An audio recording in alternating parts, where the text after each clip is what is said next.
Today, I'm going to show you very quickly how to make a cleaner that once you clean, say the front of your stainless steel fridge or your mirror in your bathroom, you can use this on it to clean it and it stops fingerprints. It's amazing. So let's get started. So we are going to use 3 tablespoons of this Rinse Aid. You're going to need a spray bottle to put it in, a funnel to help it go in. Okay, 3 of this.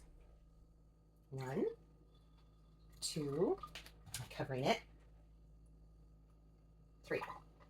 Okay, so there's 3 tablespoons of Rinse Aid. Now we're going to do just 1 tablespoon of dish liquid. I like to use this because it works on ducks. And that makes me happy. Okay, so there's a tablespoon of that. Now we're going to use 2.5 tablespoons of the alcohol. Oh, another new bottle. All right, so 1. I'm pouring it all over. 2.5. Okay, half a cup of water.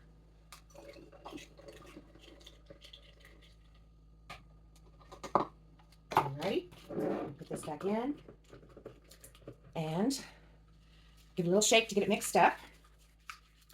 And now I'll show you how to use it. Okay, here we are at the fridge. So I'm hoping you can see all the fingerprints. We bought our fridge before they started doing the non-fingerprinty thing over the stainless steel. So we're going to use